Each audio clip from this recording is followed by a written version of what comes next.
지금은 스랍들이 오고 있어요. 스랍들이 내 영과 육의 모든 더러운 것을 거룩한 불로 깨끗이 씻는 그런 하나님의 은혜가 부어지는 때이니까 간절히 주님의 얼굴을 구하세요.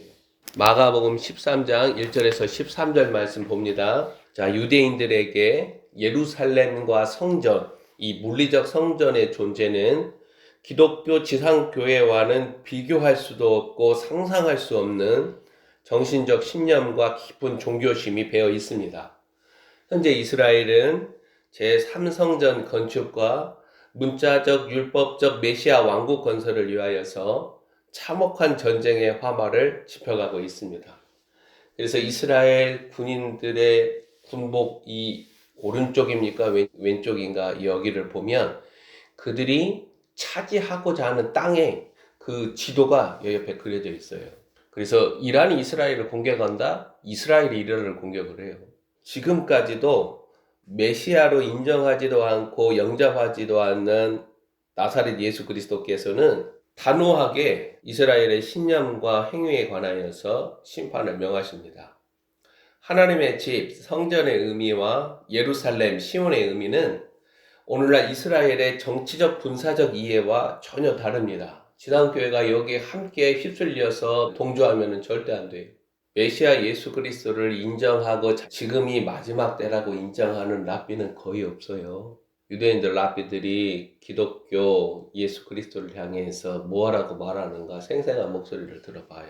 주님 다시 오심을 앞두고 이스라엘이나 지상교회들은 성전과 시온과 예루살렘의 영광을 실제로 보게 됩니다. 오늘 본문 1절은 예수께서 성전에서 나가시는 행동을 기록하는데 이는 에스겔 예언자가 환상 가운데 여호와의 영이 성전 동편을 지나 예루살렘 성전을 떠나시는 것을 목격한 모습을 떠올립니다. 예루살렘 성전의 실체가 에스겔서를 보면 낱낱이 추악함과 불의로 우상 숭배와 거짓으로 밝혀지는 것을 인자 에스겔은 주께서 보여주심으로 목격을 했죠. 이와 같이 사람의 아들 예수 그리스도는 과부의 가산을 삼키며 공평과 정의를 상실한 채 위선과 탐욕 덩어리로 더러워진 예루살렘 성전 밖으로 나가신다는 거예요. 그래서 예수께서 예루살렘 성전에서 나가시는 행동 자체가 무엇을 말하느냐? 하나님의 영이 떠나시는 것을 보여준다는 거예요. 이는 심판을 말하며 비록 유대인들의 열정과 종교심을 성전이 상징한다 하더라도 그 성전은 주 하나님과 상관없는 건축물이라는 것을 보여주는 거예요. 그 헤롯 성전은 여전히 지어지면서 엄청난 위용을 자랑하지만 정치적, 종교적 권력과 인간들의 집합체에 지나지 않는다는 거예요. 그래서 공간복음서를 읽으면 예수님은 만민이 기도하는 집 성전이 강도의 구렬이라고 엄중하게 책망하셨습니다. 유대인 제자들에게도 예루살렘 성전은 결코 포기할 수 없는 자부심이자 존재감이기 때문에 지금 이 제자들은 신약에서 사도 바울을 통해서 드러나는 성전의 비밀을 아는 자들이 아니에요. 공생애 가운데 예수님의 제자들은 하나님의 비밀 그리스도가 드러나지 않았어요. 그러니까 이런 질문들을 하고 주님께서는 하나님의 계시를 드러내시는 거예요. 우리의 연약함과 미련함과 어리석음과 우리의 무지와 또 아래 세상에서 일어나는 모든 일들을 통하여서 하나님은 자신의 마지막 일들을 행하시는 거예요. 우리는 하나님의 긍휼과 자비를 의지하는 것 뿐이에요. 전쟁이 일어나고 사망의 기사가 지나갈 때에 오직 하나님의 곤용포, 긍휼이 덮어지는 자들만이 살아남죠. 그러니까 매 순간 하나님의 긍휼과 자비를 진심으로 정직하게 구하는 경건이 참으로 중요하다는 거예요. 제자 중 하나는 이 돌들이 어떠하고 이 건물이 어떠한가, 마치 전쟁의 휘마에 삼킬 이 한국 좁은 땅덩어리에 거대한 예배당들이 질비한 것을 보는 모습처럼 묻습니다. 예수님은 2절 말씀 보세요. 너희가 이 큰 건물을 보느냐? 돌 하나도 돌 위에 남지 않고 다 무너뜨려지리라. 냉정하게 심판과 멸망을 선언하십니다. 성전은 예수 그리스도라는 산 돌로 말미암아 산 돌들이 연결되어서 거룩하신 하나님이 거하시는 신령한 처소로 지어져 가야 되는데 본문 2절에서 심판과 멸망의 선언은 모퉁이 돌도 산 돌들도 전혀 없는 쓸모없는 건축물이라는 거예요. 그래서 불로 다 태워버리는 거예요. 오늘날 대형교회 건축물들의 소유자들, 주인마냥 자부심이 강한 교인들은 그리스도의 십자가만을 자랑한 사도 바울과 달리 이내 사라지고 허물어질 거대한 건물과도 같은 교만과 엉터리 자랑거리에 뒤틀려 있습니다. 자, 이런 자들은 거대한 신상과도 같은 자신의 교회를 보면서 스스로 자아도취와 교만에 취한 느부갓네살을 닮아 있습니다. 살아가는 때를 알지 못하는 교인들이나 목사들에게 슬픈 비극은 그들이 하나님의 이름을 사용하더라도 주님의 판단과 관점을 전혀 알지 못한다는 것입니다. 명예와 권력과 탐욕, 악과 불의로 자신의 기득권과 안락함을 보존하는 종교 체제나 질서는 거룩하신 하나님의 이름을 대변할 수 없다는 거예요. 그래서 그 교회 담임 목사이면 과연 이 교회가 주 예수 그리스도의 이름을 대변하는가 금식하면서 주님 앞에 물어야 돼요. 나는 이 마지막 때 과연 목자로서 이 양떼들을 이끌 수 있는가? 나는 준비되었는가? 금식하면서 하나님께 부르짖으면서 하나님의 응답을 받아야 돼요. 이 마지막 때는 주께서 옳게 인정하신 자들이 하나님의 종이에요. 주님은 하나님의 집에서부터 종교적 리더십을 행사하는 자들로부터 심판을 시작하십니다. 주님의 심판은 지금이라는 영적 시간의 의미를 고통스럽게 지상 교회들에게 새긴다라는 거예요. 에레미야 예언자를 통하여 나는 때리는 자라는 하나님의 계시가 이제 확인되기 시작할 때에 알고도 행하지 않는 자들은 더 맞을 것이고 알지 못하고 행한 자들도 맞을 겁니다. 본문 3절은 예수께서 감람산에서 성전을 마주 대하여 앉으셨다라고 기록하죠. 에스겔서에서 여호와의 영이 성전을 떠나시는 동선을 사람의 아들 예수 그리스도는 자신의 몸으로 재현하면서 이제 성전에 마주 대하여 앉는 행동은 하늘 법정에 앉으신 재판관을 연상시킨다라는 거예요.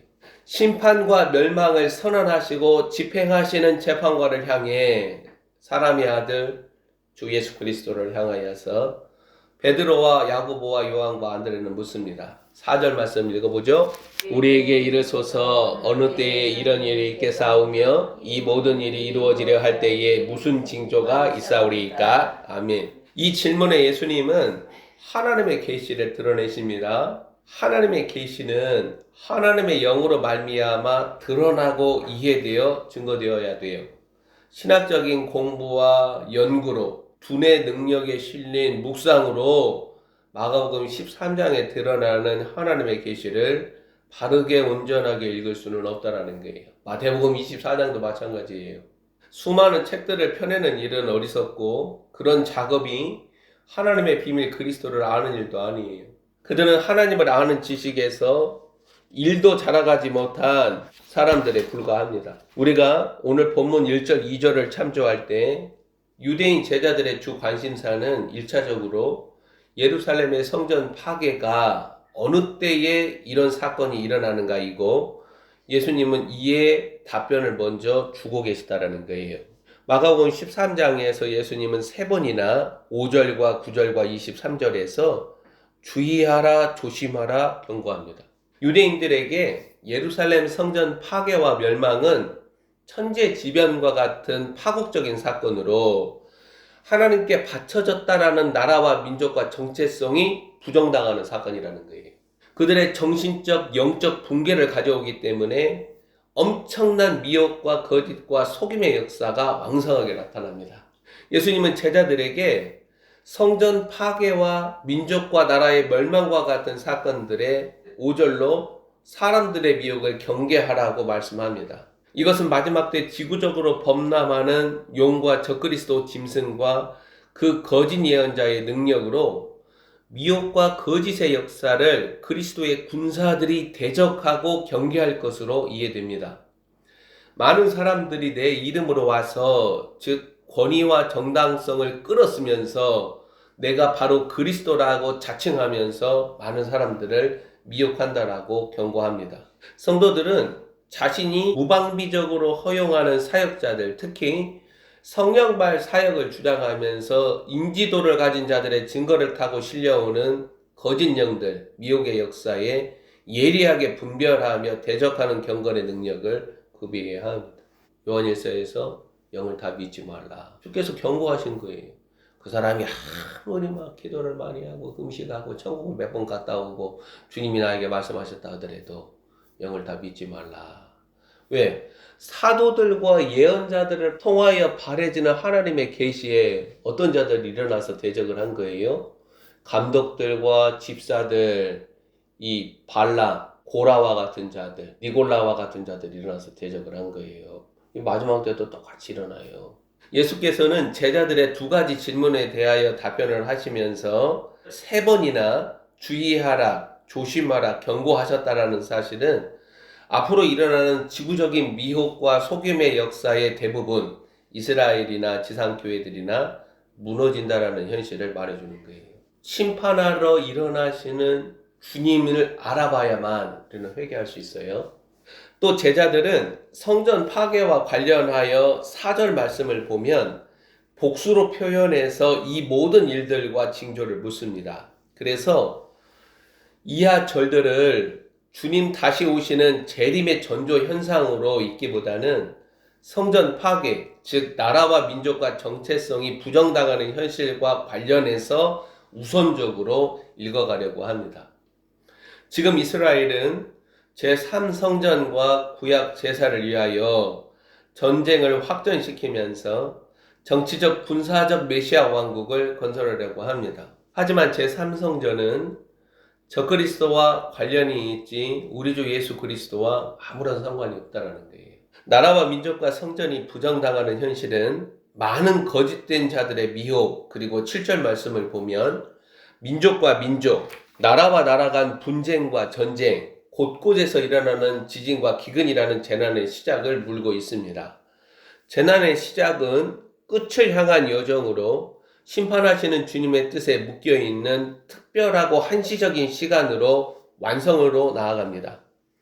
하나님께 바쳐진 나라와 민족과 성전이 부정당하는 사건은 우리가 역사적으로 보면 로마 제국이라는 짐승의 세력들을 도구 삼아서 주 70년에 발생합니다. 그리고 이 역사적 심판 사건과 관련해서 예수님께서 언급하시는 본문 5절에서 8절에 열거된 사건들은 실제로 성전이 파괴되기 전 팔레스타인과 주변 세계에 발생한 사건들을 말해줍니다. 솔로몬이 지은 성전의 파괴와 멸망을 주님은 아시죠? 그리고 이후 곧 부정당하며 파괴되고 멸망당할 헤롯 왕이 지은 예루살렘 성전이 무너질 것도 주님은 아시죠? 그리고 마지막으로 3성전의 운명을 아시는 주님이 바라시는 경고음은 제자들만 아니라 마지막 번 주자들인 이스라엘과 지상교회에 걸쳐 있다는 거예요. 본문 9절 말씀을 보면 너희는 스스로 조심하라. 사람들이 너희를 임으로 다루는 때를 말씀합니다. 이는 나사렛 예수 그리스도가 사람의 손에 넘겨진 것처럼 복음의 증인들이 사람들의 손에 넘겨질 것을 경고합니다. 그리스도 때문에 받는 고난이라는 멍에를 짊어진 자들은 회당에서 매질을 당하고 권력자들과 임금들 앞에 죄인처럼 서게 된다는 거예요. 하나님은 오직 이런 방식으로 반하나님 나라적 세력들에게 살아있는 하나님의 증거들로 사용하신다는 거예요. 이 운명이 재난의 시작과 함께 제자들 위해 지워집니다. 오늘날 편리주의적인 복음 이해와 적용으로 세상과 친밀한 동거를 유지하고 뱀의 아젠다, 거짓 사랑과 거짓 평화와 거짓 안전에 취한 성도들과 목사들은 9절에서 언급되는 넘겨짐이라는 단어를 통해 회개하고 거듭나야 한다는 거예요. 복음으로 말미암아 넘겨지는 때와 현실은 10절 말씀을 보면 지구적으로 퍼져나가야 합니다. 10절에 나타나는 복음, 10절에 복음이 먼저 만국에 전파되어야 한다고 말하죠. 이 복음은 어떤 복음이에요? 넘겨지는 복음이에요. 그리스도의 순환과 죽음, 그리고 장사됨이라는 영적 3일길, 이걸 물고 있는 이 복음이 만국에 전파되어야 한다는 거예요. 사람들이 좋아하겠어요? 지상교회와 성도들이? 아니에요. 십자가 없는 복음을 원하는 거예요. 그걸 배도라고 그러는 거예요. 10절에 나타나는 복음은, 만국에 전파되는 복음은 구절이 밝히는 하나님의 뜻과 하나님이 지으시는 짐과 관련되기 때문에 이스라엘과 지상교회들은 십자가 없는 복음을 원하면서 배도와 미혹의 수렁으로 들어가게 됩니다. 마지막 때 복음은 내가 그리스도로 말미암아 고난을 당한다라는 거예요. 부패와 불의와 악과 폭력으로 일어나는 패역한 세대에서 나는 끝까지 의의 길을, 그리스도를 위하여 걸어가야 한다라는 거예요. 이런 복음은 누구라도 환영하지 않아요. 지금까지는 예수 그리스도로 말미암아 성도들과 목사들이 세상과 사람들에게 넘겨지지 않았기 때문에 복음으로 말미암아 항상 도살당한 양들처럼 살아간 사도들과 예언자들의 삶에 관하여서 전혀 알지 못해요. 왜? 귀로만 들었거든요. 욥이 고백하잖아요. 내가 귀로만 듣더니 이제는 주를 눈으로 봅니다. 그들의 삶의 실제를 눈으로 보는 것을 경험을 할 때에 성도들과 목사들은 자신의 신앙 고백이 무엇인가를 뼈저리게 알게 된다는 거예요. 지금은 그러한 때예요. 지금부터는 넘겨지는 때, 이 때 전환으로 인하여서 성도들과 목사들은 자신의 몸으로 사도들과 예언자들의 삶을 경험하게 된다는 거예요. 그래서 11절, 12절, 13절에 나타나는 예수님의 증거를 자신의 안과 밖에 거룩한 스티그마로 새기게 됩니다. 이는 성령이 교회들에게 바라시는 준비되었는가, 이 엄중한 경고를 말합니다. 11절, 12절, 13절 한번 봐봐요. 자, 11절. 자, 넘겨지면 사람들이 너희를 끌어다가 넘겨줄 때에 무슨 말을 할까 미리 염려하지 말고 무엇이든지 그때에 너희에게 주시는 그 말을 하라. 말하는 이는 너희가 아니요 성령이시니라. 하나님의 그릇들이에요. 그렇지 않으면 도망가 버려요. 아니면은 배도에 배신해요. 가룟 유다처럼, 데마처럼. 사도 바울을 누가 떠났어요? 그 수많은 감독들, 장로들, 집사들이 다 떠난 거예요. 형제가 형제를, 아버지가 자식을 죽는데 내주며 자식들이 부모를 대적하여 죽게 하리라. 이거 어디서 일어나요? 내 집안 식구가 원수다. 지상교회에서 일어나요. 믿음의 가정에서 일어나요. 13절 읽습니다. 또 너희가 내 이름으로 말미암아 모든 사람에게 미움을 받을 것이나 끝까지 견디는 자는 구원을 받으리라. 제자들, 성령, 그리고 마지막 때 준비된 하나님의 그릇들은 오직 그리스도 예수를 증거하는 증인들이라는 거예요. 유대인 제자들은 나사렛 예수, 사람의 아들이 그리스도이시다, 하나님의 아들이시다 증거하다가 박해와 고난과 순교를 당했다는 거예요. 기독교 신앙을 인정하지 않는 나라들과 민족들에게 복음을 증거하는 그리스도인들은 순교와 핍박을 받습니다. 성도들과 목사들은 예배와 찬양과 기도를 할 때가 아닌 민낯으로 반하나님 나라적 세상과 사람들에게 복음을 증거할 때 뚜렷한 선, 다름이 결정적으로 드러난다는 거예요. 나의 소속이 어디인가가 드러나고 나의 정체성이 무엇인가, 이것이 본문 11절의 상황에서 성령과 함께 드러납니다. 알곡과 가라지가 그냥 쫙 드러나는 거죠. 그리스도의 복음에 완전하게 자신을 내어준 이런 자들은 영문 밖에 버려진 예수님을 따라가죠. 그 그리스도를 따라가려는 하나님의 그릇들은 지상교회라는 믿음의 동료들로부터 시작해서 혈연으로 묶어진 가족들에게조차 미움과 갈등과 고통을 당한다는 거예요. 12절이 말하는 끔찍한 현실도 만국으로 전파되는 복음이 몰아오는 현실이에요. 제자들이 그러한 운명을 당한 것처럼 마지막 때 하나님의 그릇들은 13절이 밝히 증거하는 바 주 예수 그리스도의 이름으로 인하여 모든 사람들에게, 여기 모든 사람들은 미혹과 거짓과 속임의 영들에 사로잡힌 자들이거나 배도한 자들이거나 반하나님 나라적 세력이에요. 이들에게 미움을 받습니다. 빛과 어둠이 섞이지 않는다는 거예요. 어둠이 빛이 비출수록 싫어하며 거부하며 저항합니다. 오직 하나님의 그릇들은 끝까지 견디는 인내와 믿음으로 그리스도 길 걸음을 포기하지 않음으로써 하나님의 구원과 영광으로 들어갑니다.